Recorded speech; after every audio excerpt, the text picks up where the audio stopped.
حسینتا پر پر کدی کرتاتا بخمال کدی حسینتا پر پر کدی جانم صد قد گلگلی مرا قلندر کدی جانم صد قد گلگلی مرا قلندر کدی خونه در لبی جوی بار صد قد میشم ای نگار خونه در لبی جوی بار صد قد میشم ای نگار مرا ملامت کدی ممردم در غمات مرا ملامت کدی ممردم در غمات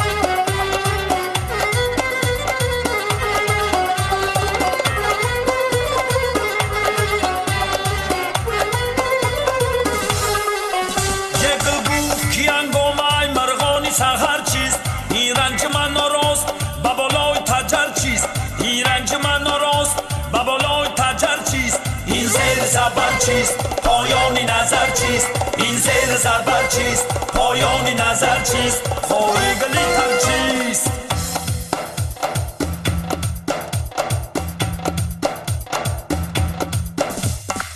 کرتاتا بخمال کدی حسینتا پر پر کدی کرتاتا بخمال کدی حسینتا پر پر کدی جانم صد قد گلگلی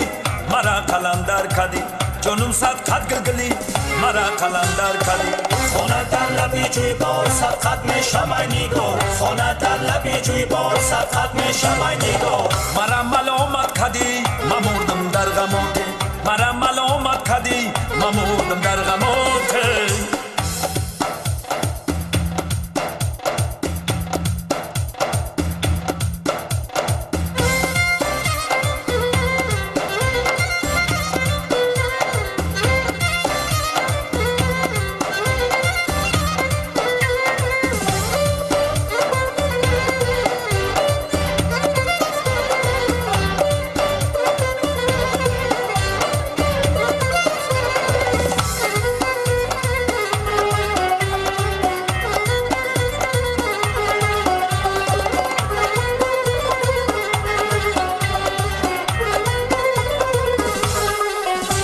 شامی رمضان برو خود بازار کنم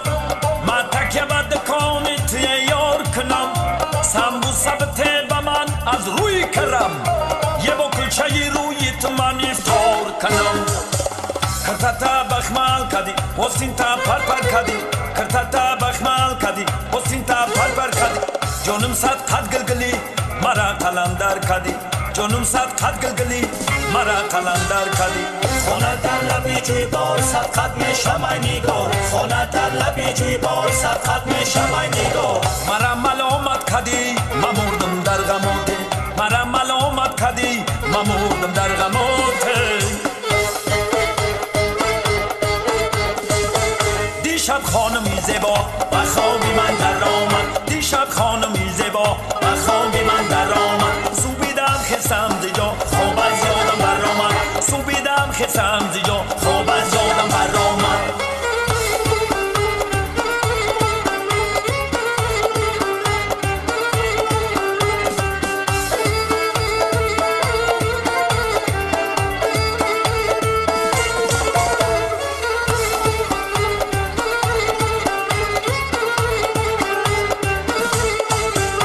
بیا گیردی تو گردم دعاگوی تو گردم بیا گیردی تو گردم دعاگوی تو گردم سیمن باشی الهی باقی بسم الله سیمن باشی الهی باقی بسم الله دیشب خانمی زیبا و خوابی من در آمد دیشب خانمی زیبا و خوابی من در آمد سوبیدم خستم زیجا خواب از یادم بر آمد سوبیدم خستم زیجا خواب از یادم بر آمد دیشب خانمی زیبا و خوابی من در آمد سوبیدم خستم